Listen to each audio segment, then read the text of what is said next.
Hey, what's happening, my brothers? Welcome back. So, today I want to continue this conversation that we started with the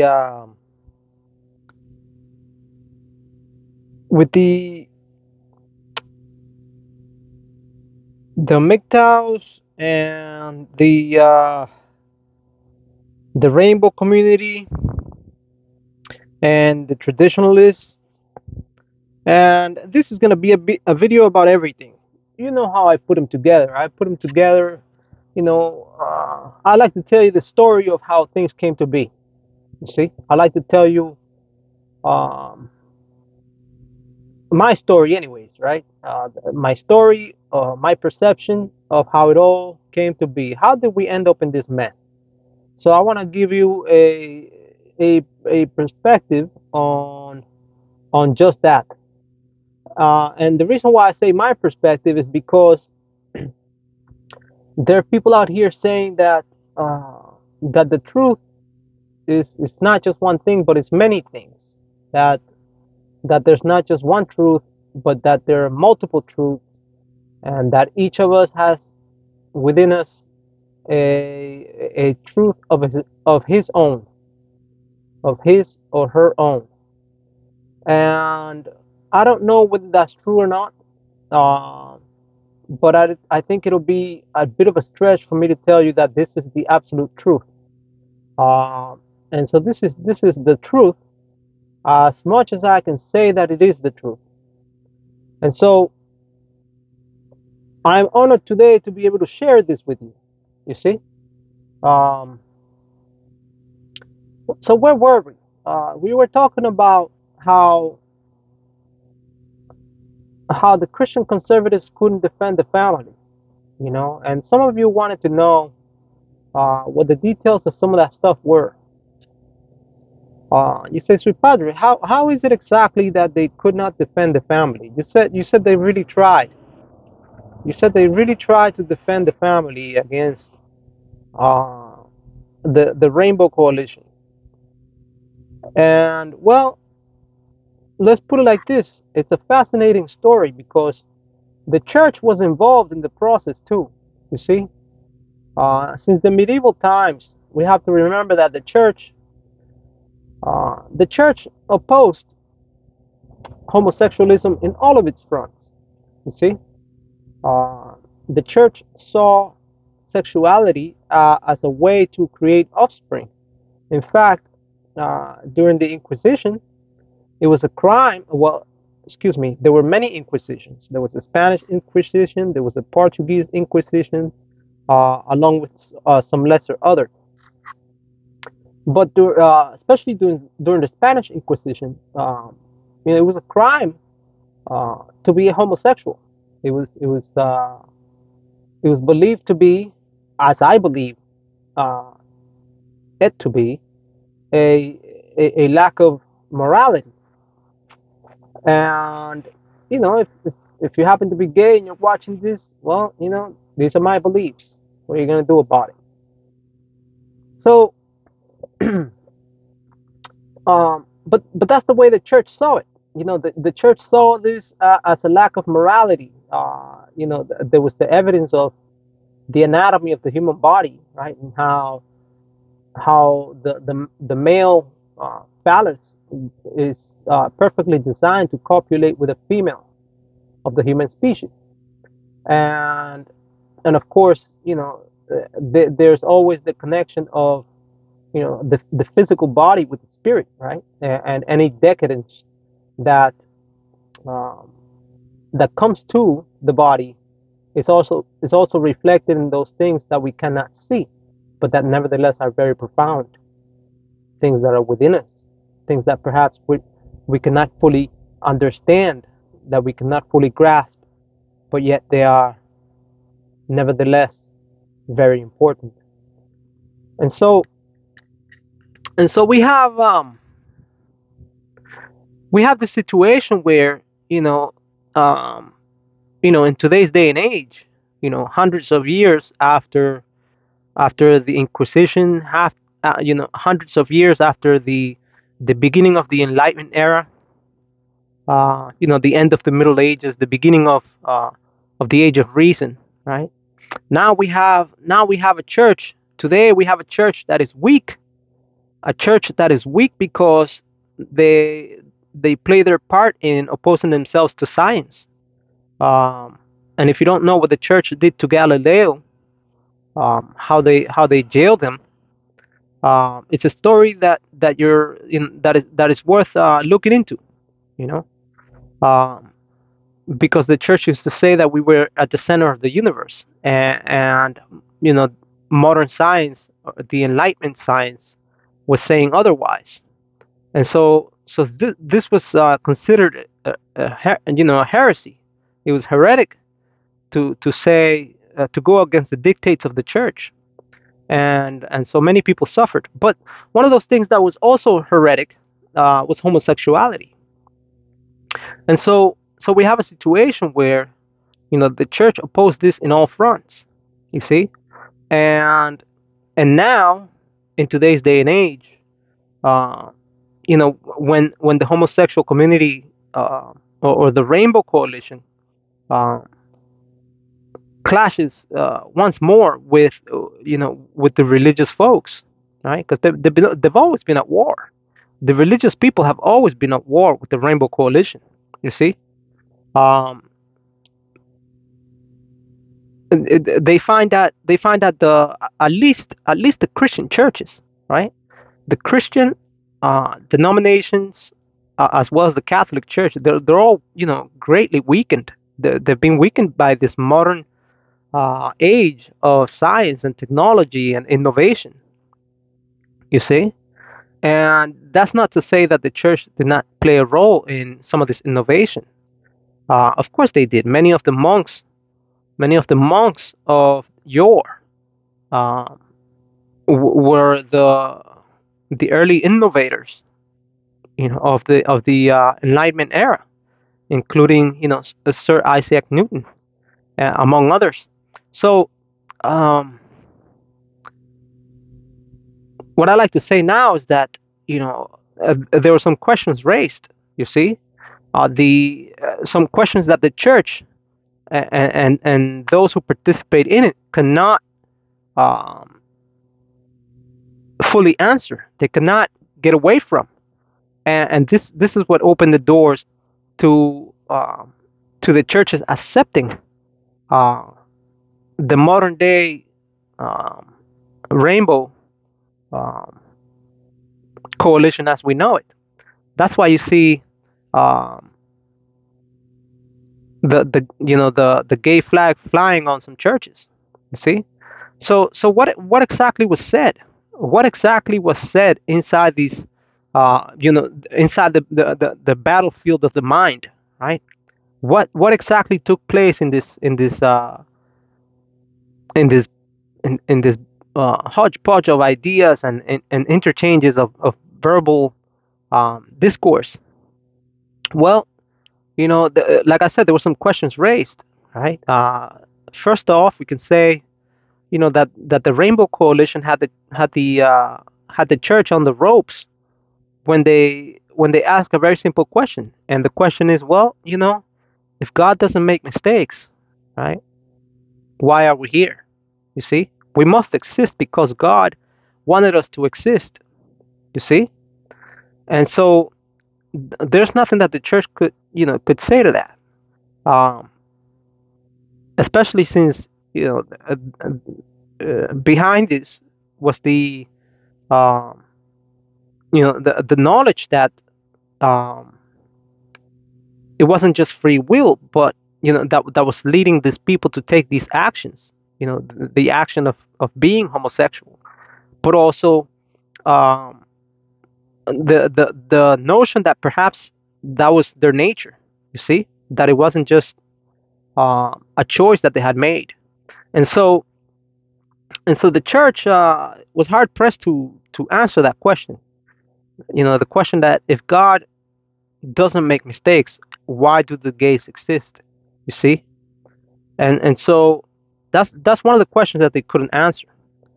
The other thing is that, or rather, the other point, uh, that had the church on the ropes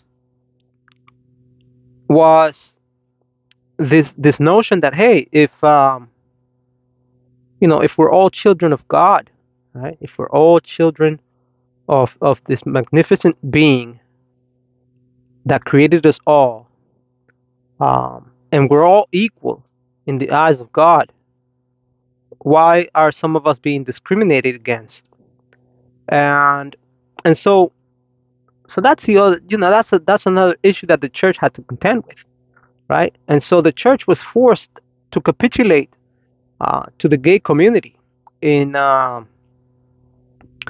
in saying, well, you're right. We're all children of God. We're all human beings, and we are not just that. This is a God that is all not just all powerful, but he's present in everything, and he's all forgiving, all loving. You see, and so from there, of course, is the idea that love is love.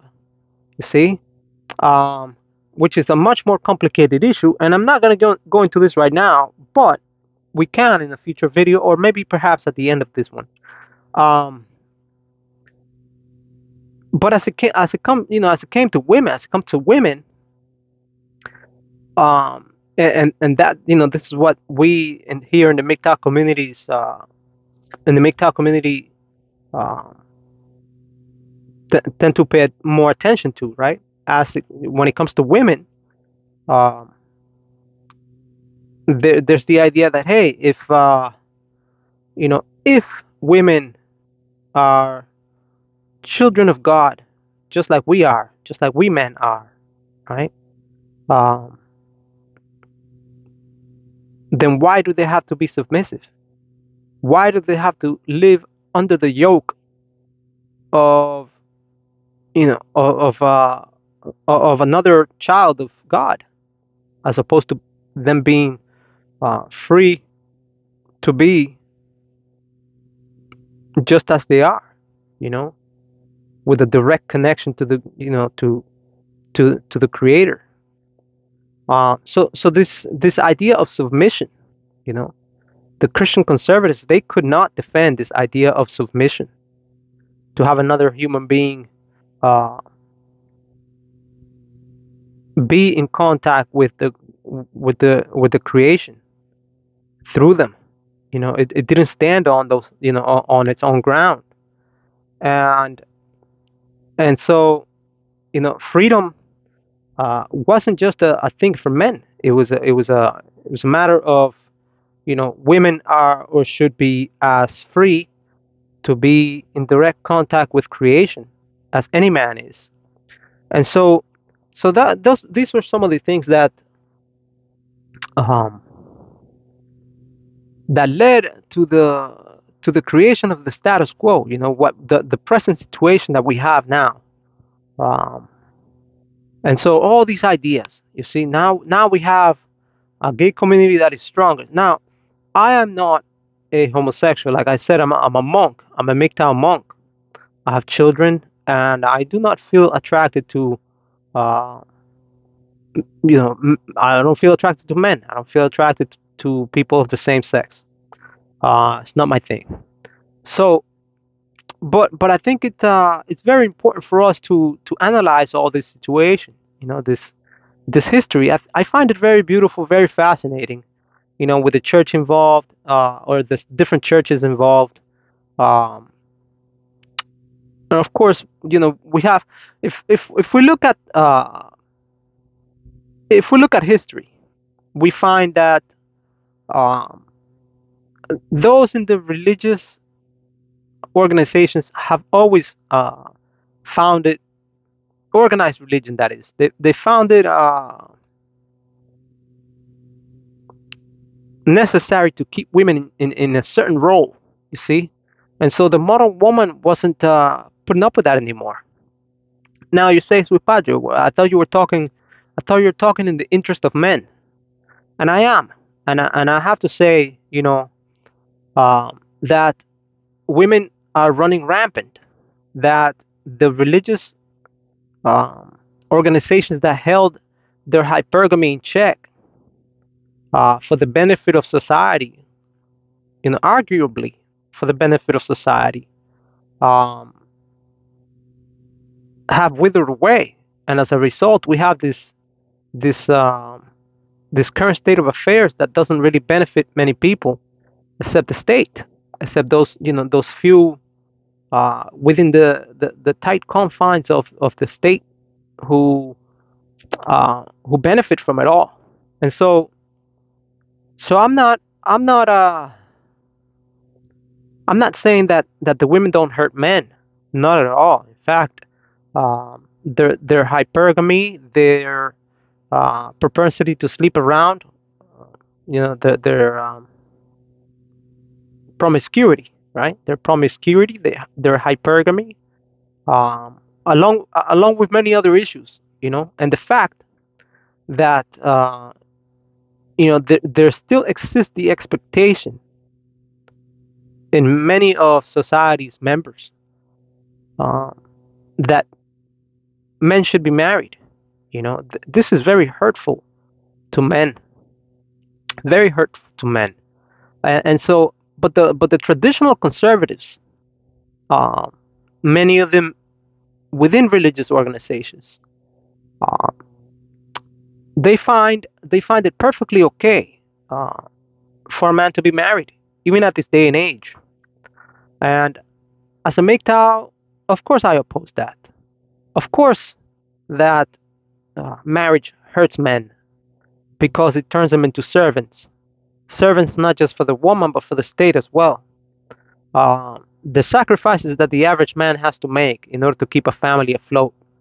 Uh, it's it's in today's day and age, and the stuff of unsung heroes.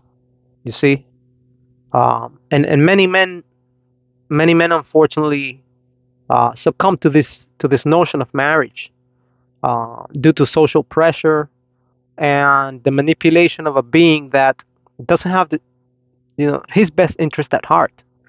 And so that's where we the MGTOW come in. We showcase this story for the rest of the world to see and to learn from, and we share our stories and and our values, and and so you know that's how the fight was lost. The fight was lost, at least that portion of the fight, or should I say the battle was lost, because the war can be won by an individual man.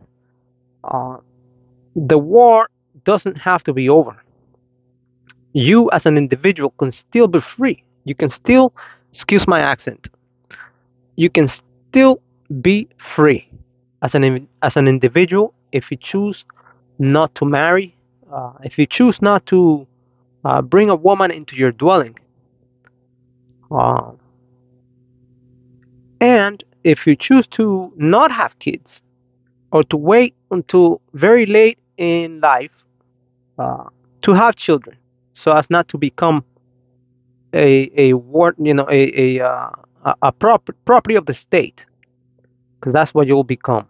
You'll become a servant to the state by choosing to have children. And so, the beauty of MGTOW is that it allows you to be free. It allows you to take advantage of the best years of your life, um, and to make of the years that you have left the best that they can be. And so, I want to talk a little bit about. I said I was going to talk about. I forgot what I was going to talk about. It was another issue pertaining to church and the homosexual agenda there. But I'm not going to talk about that. I want to talk a little bit about um, women and the fake identities that they carry around. You see, in the absence of values, in the absence of values like not just Christian values like mercy, compassion, forgiveness, charity, values which are abused by women. But in the absence of more secular values like honesty, integrity, respect, um, women have a very fluid identity. You see, a woman's identity is not based on an inner set of values, but rather an identity is a very fluid thing that she can wear. I think that she can put on or take off at will, kind of like a wig, kind of like mascara, kind of like a new pair of shoes. You see, a woman's identity is not as fixed as men imagine that it is. It's usually more of a fluid thing. It's the kind of thing that she can wear as a fashion ornament. You see, and this fluidity in her identity allows her to blend into or camouflage into different environments. Um, a big portion of this has to do with her silence. Um, many of the many of the lies that women um, kind of espouse themselves to, are just covered by silence. You see, so a woman, before, and we've noticed this here in the MGTOW community, where for a long time the majority of women were silent. You see, but then what she does and what they do as a group is, since they lack creativity, um, what they do is they enter a group and they hover around the group, especially in those since many of them know that they cannot oppose um, the ideology being shared in our particular organization. In these instances, what they do is they blend in. They blend in by remaining silent. See, and and they soak up everything that they can in terms of information. And the only thing that they're capable of, as far as I'm concerned, is they're capable of making of our talking points, that is men's talking points, quite the opposite. In other words, they turn it around. You see, if you say something is blue, they'll say it's red. If you say it's white, they'll say it's black.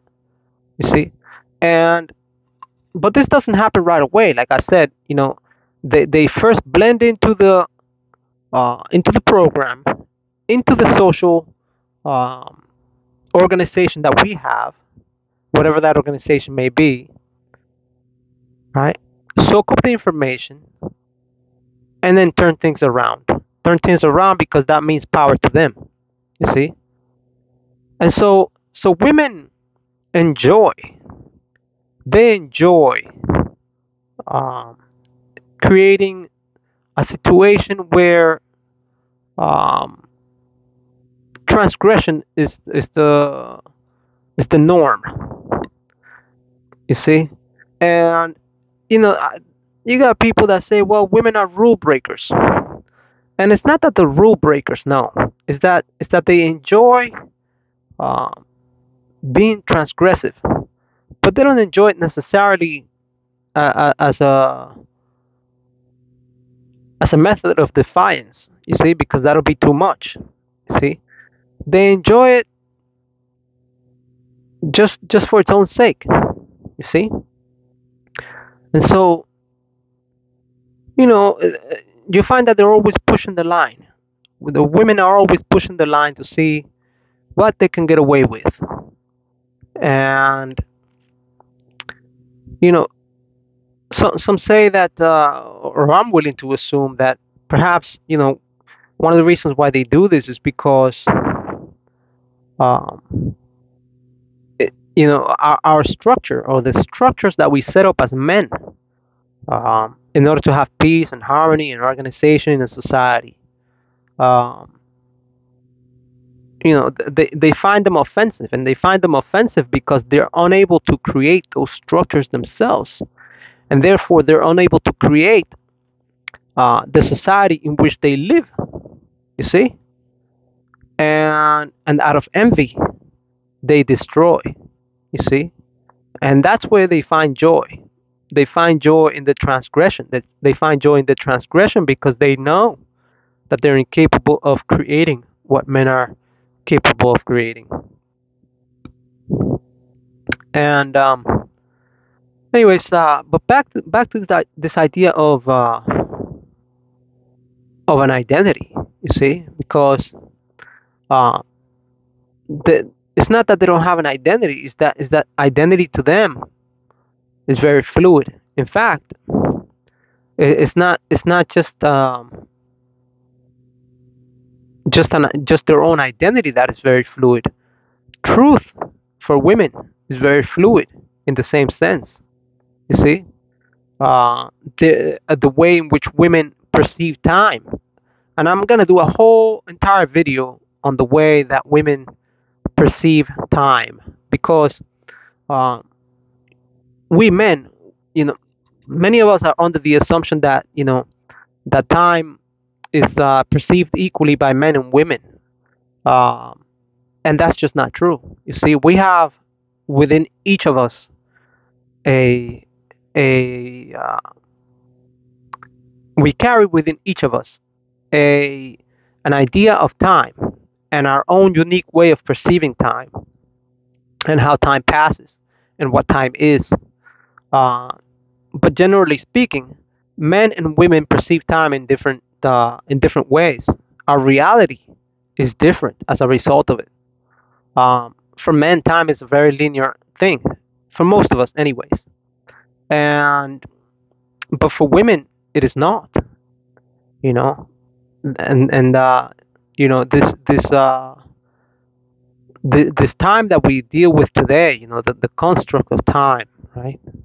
All the clocks, the calendars, all that stuff that we've created that are different uh, from every other civilization that has existed throughout the world, right? In fact, um, even in the West, time has changed on several occasions.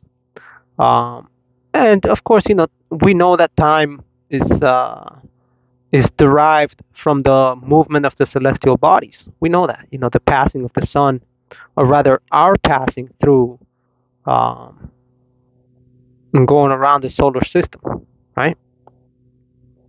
Uh, but the women perceive time very different than men, and part of it has to do with the fact that number one, they have children, so they have to keep track of time in a very different way. You see, uh, and they have to, generally speaking, um, they tend to have a longer memory, a more exact memory of what has transcribed throughout time, um, and it's all because of their survival. You see, it's all because of their survival. Um, and there's the time that historically they've had to keep track of, uh, in order to know when a particular herb or a spice uh, will resurface on the face of the earth. So for the in more hunter gatherer type societies. You see, and so time was very important, and throughout history, women and men have perceived time in different ways. Um, and all throughout this her identity is just as fluid as time, as the time that she perceives. So her identity um, changes much like ours throughout time, right? Our identity, the way we see ourselves, the way we men see ourselves, um, changes throughout time, right? But a woman's um, identity is much more fluid. It's much more fluid because because of her need to fit in.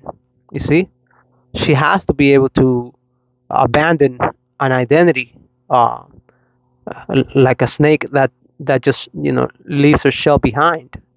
You see, and fits, in order to be able to fit into a different group of people. You see, and so her survival depends much more on being accepted, of being able to fit into the group, whereas a man can allow himself to become much more of an individual because he's able to produce for himself. You see, he's able to produce, and so and so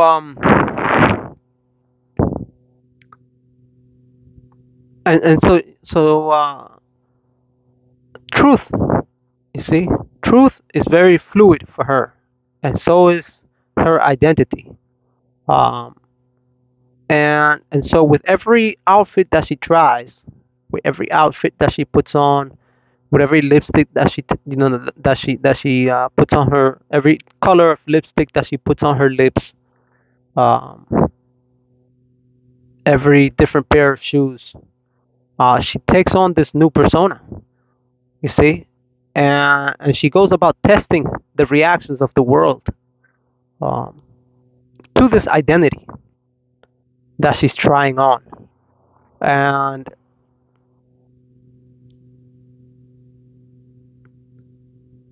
it's all very fluid. You see, and that reaction is what becomes her identity. Is what is her identity, but it's only something that lasts for so long. You see, it's not timeless and true like a man's. It's not based on reason and logic. It's based on emotion. It's based on manipulation. It's based on the reaction of others. You see, it's superficial. A woman's identity is very much superficial, unlike a man's.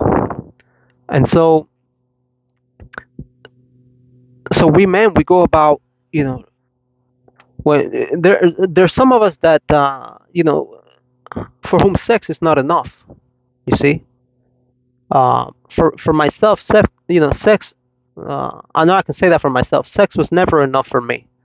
I always looked for more in the women that I dated, in the women that I came into contact with, in the women that were part of my life.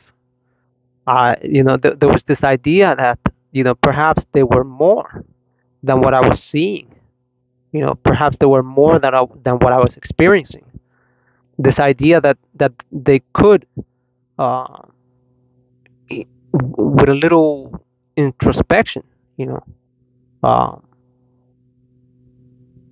be just as deep as anyone else, um, and that I, as a man, would be able to find that, and that I would be falling in love with that. The idea of who she was inside as a human being, different from others and unique, and but not, that proved itself to be an illusory concept, and it was very unfortunate, very unfortunate for me, and that's the number one reason why I became a monk, because the truth finally revealed itself, and it's this is the very fact that that depth of self knowledge is just simply not there in most women. I want to say all women. I mean, up until now, I know it's been for all women for me. Um, but there's that concept of her identity being fluid, and it just never really occurred to me that's as deep as it goes. And so for those of us who are out there looking, to establish a deeper connection with a woman, we have to think twice, because it's just, that woman that we're looking for, the woman that special human being, you know might not just, it might just not exist, you know and so we're left looking at what, to us appears to be an empty shell. uh, and it's not that she's empty, but like I said, it's just that her personality, her truth, the very core of who she is all fluid. you know it's washed away by time so quickly. you know it's washed away in emotion. Anyways, MGTOW, I'll talk to you later. I'll post another video later on. Um, just kind of These are just kind of a hodgepodge of thoughts, that, things that run through my mind. Um, and what do we make of it all? Because what happens is, if we take all these things into consideration, um, we come to find, after going around and around, we come to find that we as men are truly alone, whether we like it or not, whether we choose to accept it or not. We are alone.